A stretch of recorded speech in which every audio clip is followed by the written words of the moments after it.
오늘 우리에게 주시는 하나님의 말씀은 요한복음 6장 22절에서 27절까지의 말씀입니다. 신약성경 요한복음 6장 22절부터 27절까지의 말씀입니다. 하나님의 말씀을 저 여러분이 한 절씩 교독하겠습니다. 이튿날 바다 건너편에 서 있던 무리가 배 한 척 외에 다른 배가 거기 없는 것과 또 어제 예수께서 제자들과 함께 그 배에 오르지 아니하시고 제자들만 가는 것을 보았더니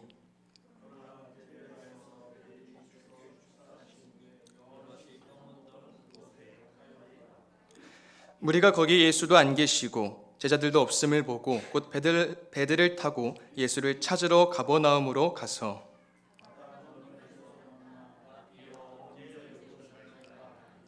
예수께서 대답하여 이르시되 내가 진실로 진실로 너희에게 이르노니 너희가 나를 찾는 것은 표적을 본 까닭이 아니요 떡을 먹고 배부른 까닭이로다. 다 같이 읽습니다. 썩을 양식을 위하여 일하지 말고 영생하도록 있는 양식을 위하여 하라. 이 양식은 인자가 너희에게 주리니 인자는 아버지 하나님께서 인치신 자니라. 아멘. 서정적이고 섬세한 문장으로 쉬우면서도 동시에 깊은 사색을 펼쳐놓은 글을 통해 어린이와 어른이 함께 읽는 문학을 쓰고자 했던 분이 계십니다. 시인이자 수필가이자 대학 교수였던 피천득이란 분이신데요. 그분이 생전에 이런 말씀을 하신 적이 있습니다. 마음의 자유를 천만금에는 아니 팔 것이다. 그러나 용돈과 얼마의 책값과 생활비를 벌기 위하여 마음의 자유를 잃을까 불안할 때가 있다. 마음의 자유보다 중요한 것은 없습니다.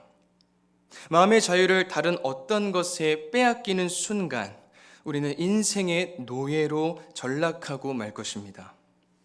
물론 여기서 말하는 다른 어떤 것이 목숨보다 소중한 것이라면 문제가 없습니다. 예를 들어 자신의 신앙을 위해서나 하나님이 주신 사명을 위해서라면 언제든 마음의 자유에서 벗어나 속박되어도 좋습니다. 하지만 다른 어떤 것이 피천득이 말한 용돈과 얼마의 책값과 생활비를 위한 것이라면 문제가 심각합니다. 그러나 안타깝게도 대부분의 사람들은 별로 중요하지 않은 것을 중요시해서 정작 소중한 마음의 자유를 잃어버리는 경우가 너무나 많습니다. 아프리카에서는 원숭이를 사냥할 때 원숭이가 보는 앞에서 주먹 하나 들어갈 수 있는 작은 홈이 파진 구덩이 속에 먹을 것을 넣어두고는 나무 뒤에 숨습니다. 그러면 잠시 후 주위를 살피던 원숭이가 사람이 사라진 것을 확인한 후에 구멍에 손을 넣어 음식을 움켜줍니다. 그때 숨어있던 사람이 다가와요. 자기를 잡으려고 다가오는 사람을 보고서도 원숭이는 음식을 움켜쥔 손을 놓지 않습니다. 사람이 가까이 다가오면 원숭이는 손을 빼려고 소리치며 한바탕 난리가 나죠. 결국 원숭이는 밧줄에 목이 매여 잡혀가는 신세가 되고 맙니다. 그걸 지켜보노라면 우습기 짝이 없어요. 구덩이에 들어있는 음식은 자기 목숨보다 중요하지 않습니다. 그건 자기를 잡으려는 작은 미끼에 불과합니다. 하지만 욕심에 빠져있는 원숭이는 아랑곳하지 않고 자기 손에 들어있는 음식을 포기하지 못합니다. 사람에게 잡혀 죽는 줄도 모르고서 말이죠. 어리석기 짝이 없어 보입니다. 그러나 이것이 바로 우리 모두의 모습이라는 점을 알고 나면 참 씁쓸해집니다. 어떻게 배움의 주인이 되는가라는 책의 저자는 다음과 같이 말합니다. 자유는 누구나 최고의 선으로 생각하지만 사사로운 것들에 의해 의외로 쉽사리 버림을 받는 존재이다. 어쩔 수 없는 상황으로 인해 자신의 자유를 포기해야 할 수는 있다. 하지만 빵을 추구하듯 스스로의 예속을 욕망하는 현실은 지난한 물음으로 남아있다. 참 깊이 생각할 거리를 던져주는 대목입니다. 인본주의적 가치를 따르지 않고 하나님 나라의 가치를 붙들며 하나님의 말씀에 온전히 순종하는 삶을 살아가야 하는 우리 그리스도인들 또한 깊이 숙고하며 유의해야 할 내용이라 여겨집니다. 정말 소중한 것을 위해선 자신의 자유를 포기할 수 있지만 빵 같은 것으로 인해 그것을 포기해선 안 된다는 사실을 시사하고 있는 것이죠. 물론 지금도 끼니를 때우지 못해 빵 하나가 생명보다 소중한 사람들이 있습니다. 당장 먹을 음식이 없어서 죽어가는 이들이 분명 존재합니다. 그들에겐 빵 하나가 생명 그 자체입니다. 그러나 우리 대부분에게 있어서 빵이나 음식이 그 무엇과도 타협할 수 없는 절대적으로 가장 중요한 가치는 아닐 것입니다. 오늘 우리가 함께 읽은 본문 속에서 예수님은 우리 인생의 참된 가치, 진짜 양식이 무엇인지 우리에게 밝히 가르쳐주고 계십니다. 오늘 우리에게 주시는 하나님의 말씀을 통해서 우리 모두가 우리 삶에 변하지 않는 유일하고도 영원한 진리의 가치를 붙들고 하나님의 걸작품다운 삶을 살고자 결단하며 나아갈 수 있기를 바랍니다. 먼저 오늘 본문 22절과 23절 말씀 함께 읽겠습니다. 시작. 이튿날 바다 건너편에 서 있던 무리가 배 한 척 외에 다른 배가 거기 없는 것과 또 어제 예수께서 제자들과 함께 그 배에 오르지 아니하시고 제자들만 가는 것을 보았더니 그러나 디베랴에서 배들이 주께서 축사하신 후 여럿이 떡 먹던 그곳에 가까이 왔더라. 23절을 보면 여럿이 떡 먹던 그곳에 가까이 왔다고 합니다. 이는 6장 1절로 15절까지의 오병이어 사건을 말하는 것인데요. 6장 9절로 13절까지의 말씀을 제가 읽겠습니다. 여기 한 아이가 있어 보리떡 5개와 물고기 2마리를 가지고 있나이다. 그러나 그것이 이 많은 사람에게 얼마나 되겠사옵나이까? 예수께서 이르시되 이 사람들로 앉게 하라 하시니 그곳에 잔디가 많은지라 사람들이 앉으니 수가 5,000명쯤 되더라. 예수께서 떡을 가져 축사하신 후에 앉아있는 자들에게 나눠주시고 물고기도 그렇게 그들의 원대로 주시니라. 그들이 배부른 후에 예수께서 제자들에게 이르시되 남은 조각을 거두고 버리는 것이 없게 하라 하심으로 이에 거두니 보리떡 5개로 먹고 남은 조각이 12바구니에 찼더라. 아프고 약하고 소외된 자들에게 여러 표적을 보이신 예수님을 큰 무리, 아주 많은 사람이 따라왔습니다. 10절의 그 수가 대략 5,000명 정도 된다고 하는데요. 이 당시는 인구수를 계수할 때 여자와 어린 아이는 포함하지 않았기에 오늘 우리식으로 다시 계산해 보면 약 2만 명쯤 될 것입니다. 굉장히 많은 숫자죠. 더군다나 6장 4절을 보면 마침 유대인의 명절인 유월절이 가까웠다고 말씀합니다. 그래서 굉장히 중요한 의미입니다.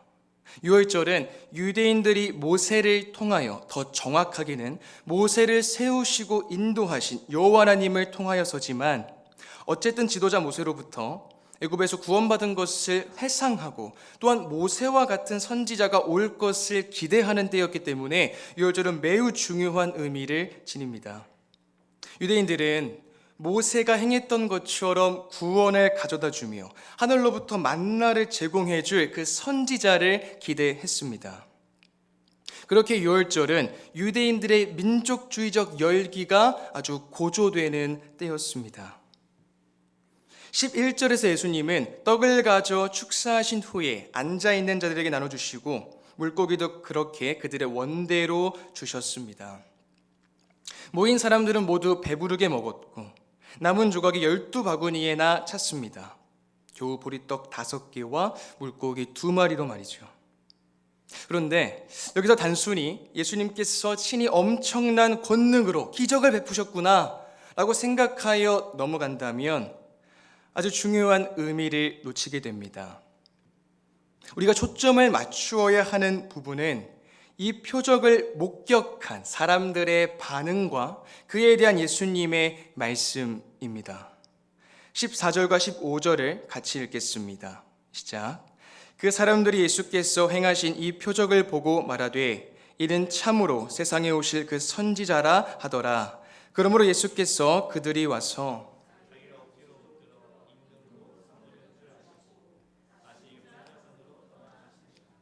모세가 이스라엘 백성을 애굽의 포로에서 구출해 내었고 이제 이 사람들은 예수님 또한 모세와 같은 그 선지자로서 로마의 점령으로부터 자신들을 해방시켜 줄 것을 원했습니다. 그들은 예수님을 억지로 붙들어 임금으로 삼으려고 했어요. 예수님은 무리를 피하시기 위해 혼자 산으로 떠나가십니다. 무리가 생각하고 있었던 종류의 왕권은 예수님이 생각하고 있었던 것과 달랐습니다. 예수님의 왕권은 이 세상에 속한 것이 아니었습니다. 요한복음 18장 36절 말씀입니다. 예수께서 대답하시되 내 나라는 이 세상에 속한 것이 아니니라. 만일 내 나라가 이 세상에 속한 것이었더라면 네 종들이 싸워 나로 유대인들에게 넘겨지지 않게 하였으리라. 이제 내 나라는 여기에 속한 것이 아니니라. 여러분, 예수님은 모세와 같이 자기 백성을 구원하신 분이십니다. 하나님의 중보자로서 자기 백성에게 생명의 양식을 공급하시고 자기 백성을 인도하시며 세상 나라와 구별된 새로운 하나님 나라를 보여주십니다. 또한 예수님 하나님의 아들로서 유월절을 완성하셨습니다. 그렇기에 이스라엘 백성을 향한 하나님의 구원은 유월절을 완성하신 예수님 안에서 성취됩니다. 이 유월절을 통해 하나님께서는 이스라엘을 구원하시고 광야에서 그들을 인도하시며 먹이셨죠. 이제 예수님 안에서 이스라엘을 향한 하나님의 공급과 인도하심이 이루어집니다. 그러므로 예수 그리스도 안에 있는 자는 하나님의 구원, 하나님의 공급, 하나님의 인도를 경험하게 되는 것입니다. 오병이어 사건이 지나고 그 다음 날 무리가 예수님과 제자들을 찾아 바다 건너편에 다다랐습니다. 예수님을 다시 찾아온 무리에게 예수님은 이렇게 말씀하십니다. 오늘 본문 26절과 27절 우리 함께 읽겠습니다. 시작. 예수께서 대답하여 이르시되 내가 진실로 진실로 너희에게 이르노니 너희가 나를 찾는 것은 표적을 본 까닭이 아니요 떡을 먹고 배부른 까닭이로다. 썩을 양식을 위하여 일하지 말고 영생하도록 있는 양식을 위하여 하라. 이 양식은 인자가 너희에게 주리니 인자는 아버지 하나님께서 인치신 자니라. 아멘. 예수님께서는 그들을 배부르기 위해 자신을 찾는 썩을 양식을 위해 일하는 자들이라 하십니다. 예수님의 표적을 지켜본 사람들은 예수님을 단순히 자연적인 차원에서 이해했습니다. 그들이 구하는 것은 자연적인 떡에 불과했어요. 그들은 예수님의 정체를 가리키는 표적으로서 기적의 가치를 무시하고 그 대신 공짜 음식만을 원했습니다.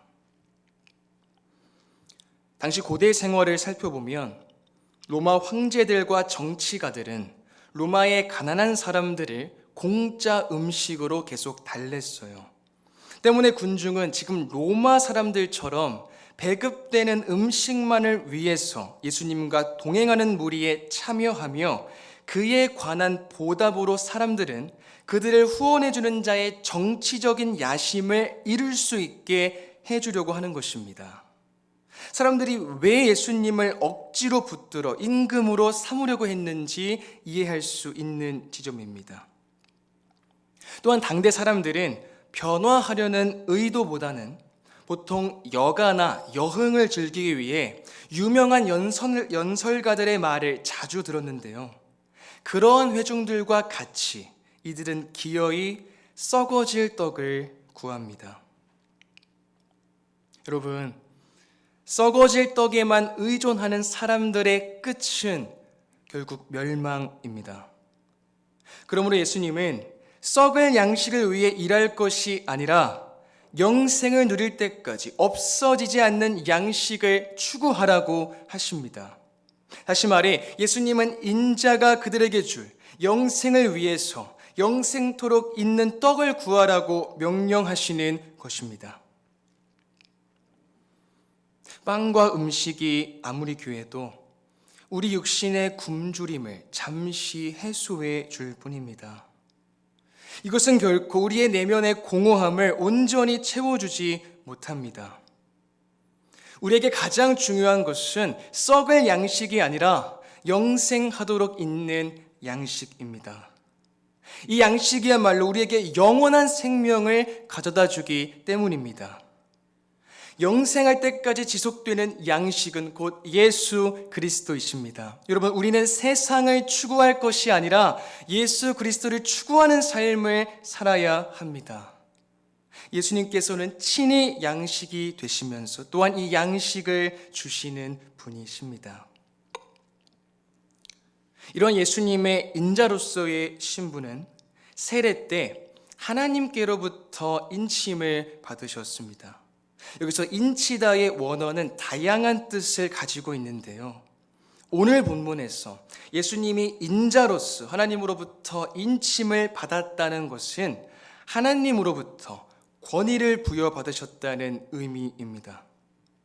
하나님은 증언을 통해 예수님의 권위를 세상에 드러내셨습니다. 따라서 하나님의 아들이신 예수님께서는 하나님과 동등한 권세로 사람들에게 영생을 주십니다. 요한복음 4장 11절로 14절까지의 말씀 우리 함께 읽겠습니다. 시작. 여자가 이르되 주여 물 기를 그릇도 없고 이 우물은 깊은데 어디서 당신이 그 생수를 얻겠사옵나이까? 우리 조상 야곱이 이 우물을 우리에게 주셨고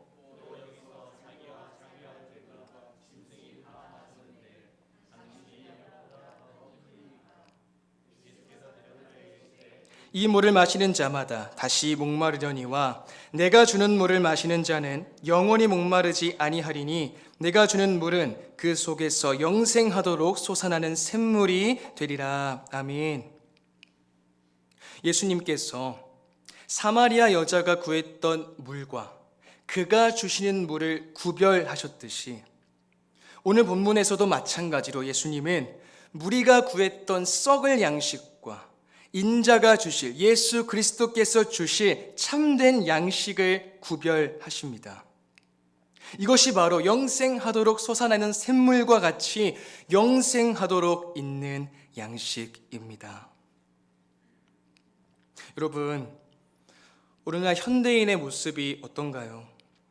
안타깝게도 무엇을 위해 사는지도 모른 채 인생의 목적과 방향에 대한 아무런 고민 없이 시대 조류에 휩쓸려 그저 주류에 속하기 위해 바삐 사는 분들이 참 많습니다. 더욱 심각한 문제는 썩을 양식을 위해 살고 있는 사람들이에요. 주님 다시 오실 그날에 영원한 심판이 그들을 기다리고 있음을 모르기 때문이지요. 오늘 나는 하나님을 믿는 성도로서 주님의 자녀로서 무엇을 위하여 살고 있는지 돌아보아야 합니다.